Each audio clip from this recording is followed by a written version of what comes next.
মোহাম্মদ ইউনূসের প্রতি আমাদের এই বিশ্বাস আছে, জীবনের শেষ প্রান্তে এসে তার ক্ষমতার লোভ এবং মোহ নাই।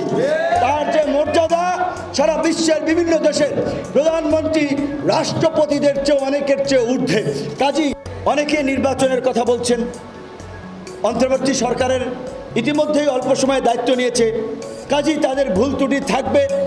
যেভাবে আমাদের বিদেশি রাষ্ট্র, আমাদের দুষ্ট বন্ধু ভারতের শাসক গোষ্ঠীর শয়তানি, আরেকদিকে এই যে পতিত স্বৈরাচারের প্রেতাত্মারা যারা এখানে প্রশাসন সহ বিভিন্ন জায়গায় কালো টাকা নিয়ে বসে আছে, সরকারকে অস্থিতিশীল করার জন্য নানান চেষ্টা করছে।